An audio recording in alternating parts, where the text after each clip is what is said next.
मराठवाड्यातल्या 3 सर्वाधिक दुष्काळी जिल्ह्यांमध्ये आज राज्याचं सगळं मंत्रिमंडळ दौऱ्यावर आहे। लातूर, बीड आणि उस्मानाबाद जिल्ह्यातल्या 29 दुष्काळी तालुक्यांमध्ये प्रत्येकी एक मंत्री दौरा करून शेतकऱ्यांची स्थिती जाणून घेत आहेत। एकनाथ शिंदे मंत्री, मग शिवसेनेचे मंत्री, मग शिवसेनेचे पक्षप्रमुख, त्यानंतर केंद्र सरकारचं पथक, अशा अनेकांनी दुष्काळग्रस्त मराठवाड्याचा पाहुणचार अगदी व्यवस्थित झोडपलाय।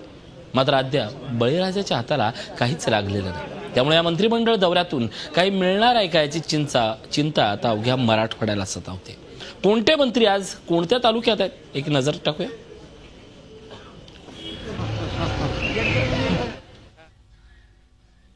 इथे दृश्य आपण पाहतोय, आज शिवसेनेचा भाजपचे मंत्री आज दाखल झालेले आहेत। कोणते मंत्री कुठे आहेत आपण पाहतोय। आज हा लातूर दौरा आहे। खरं तर मुख्यमंत्र्यांनी जाहीर केल्याप्रमाणे या ठिकाणी आता या सर्व मंत्र्यांचे हे पाहणी पथक निघाले।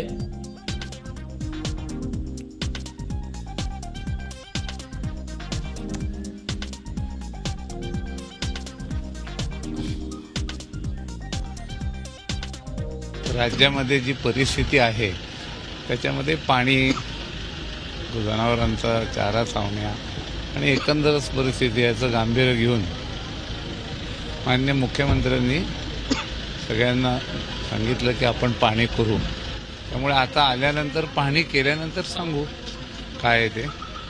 पण मला असं वाटतं की अशी परिस्थिती आल्यानंतर त्याचं योग्य मूल्यमापन करून जास्तीत जास्त मदत कशी करता येईल त्याचं नियोजनही करता येईल। विविध योजना आहेत त्या लोकांपर्यंत पोहोचतायत की नाही, पोहोचल्यात की नाही याचा आढावा घेणे असेल, टँकरची परिस्थिती असेल, अशा सर्व ज्या काही बाबी आहेत त्यावर निश्चितपणे अगदी अधिकारी तर काम करत असतात, परंतु प्रत्यक्ष शासन जे देतंय ते प्रत्येक माणसापर्यंत, प्रत्येक शेवटच्या घटकापर्यंत पोहोचतंय की नाही, पोहोचलंय की नाही, काही अडचणी आहेत का, निश्चितपणे या बाबतीमध्ये प्रत्यक्ष जागेवर जाऊन पाहणी करण्यासाठी हा दौरा आयोजित केलेला आहे। पिण्याच्या पाण्याचा प्रश्न असेल, रोजगार हमीची कामं, लोकांना हाताला काम देण्याचा प्रश्न असेल, जनावरांच्या छावण्यांचा प्रश्न असेल, या सर्व प्रश्नामध्ये लोकांना याच्यामध्ये मदत करण्याच्या दृष्टिकोनातून दुष्काळग्रस्त भागासाठी वास्तवे काय आहे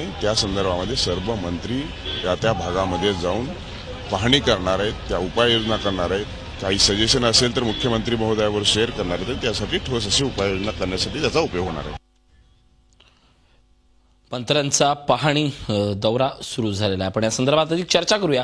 आमचे प्रतिनिधी विशाल कवळे आपल्यासोबत आहेत। विशाल, खरं तर एक वेगळी परिस्थिती आहे, या सगळ्या भागाला अवकाळी पावसानं झोडपलंय, पण बीड, लातूर यामध्ये अजूनही पाऊस जरी पोहोचलेला नसला किंवा अवकाळी प्रमाणात झालेला असला तरी मंत्री महोदय आज नेमकं जाऊन काय करणार आहेत आणि त्यांची ही पाहणी दौऱ्यासोबत कोण कोण अधिकारी वर्ग असणार आहे जो प्रत्यक्षात अंमलबजावणीसाठी आवश्यक असणार आहे। ऋषी, संपूर्ण मंत्रिमंडळ जणू आज मराठवाड्यातील 3 जिल्ह्यात उतरलेलं आहे। उस्मानाबाद, लातूर आणि बीड या तिन्ही जिल्ह्यांमध्ये, या जिल्ह्यातील संपूर्ण तालुक्यांमध्ये, मराठवाड्यातील या सर्व तालुक्यांमध्ये राज्याचे 30 मंत्री स्वतः पाहणी करणार आहेत, नागरिकांशी संवाद साधणार आहेत, त्यांच्या अडचणी समजून घेणार आहेत। महत्वाचं म्हणजे ज्या राज्य सरकारनं घोषणा केल्या दुष्काळ निवारणासाठी त्याची अंमलबजावणी सुरू आहे का याचीही माहिती घेणार आहे। खरं तर सरकारनं अनेक घोषणा केल्या, मात्र या घोषणा अजूनही बळीराजापर्यंत पोहोचल्या नाही, सर्वसामान्य नागरिकांपर्यंत पोहोचल्या सुद्धा नाही। या सर्व परिस्थितीत मंत्र्यांचा दौरा प्रशासनासाठी निश्चितपणे कान उघडणी असू शकते, मात्र इतक्या गांभीर्यानं प्रशासनानं आणि मंत्र्यांनी सुद्धा हे घ्यायला हवं। आज या सगळ्यांची आढावा बैठक मुख्यमंत्री संध्याकाळी घेणार आहे आणि त्यानंतर मराठवाड्यासाठी अजून काय करता येईल, काही घोषणा करता येईल का, किंवा जेही काही मराठवाड्यात पाण्याचा प्रश्न आहे किंवा अजून काही प्रश्न आहे हे निवारणासाठी कुठल्या उपाययोजना करता येईल याचा आढावा घेणार आहे। सकाळपासून आता या दौऱ्याला सुरू झालाय, पूर्ण दिवसभर हा दौरा असाच सुरू राहणार आहे। महत्वाचं म्हणजे एकच, या दौऱ्यातनं मराठवाड्यातील त्रस्त असलेल्या नागरिकांना काही फलनिष्पत्ती हो, इतकंच। नक्कीच, खरं तर या सगळ्या दौऱ्यांसोबत आता नेमकं या सगळ्या दुष्काळग्रस्तांना काय मिळतंय याकडेच सगळ्यांचं लक्ष लागलंय। कदाचित या मंत्र्यांसोबतच, त्यांच्या पाहणी दौऱ्यासोबतच येताना 4-5 ढग आले असते तर खरंच बरं झालं असतं असं म्हणण्याची वेळ आली आहे। धन्यवाद या माहितीबद्दल। झी 24 तास रहा एक पाऊल पुढे।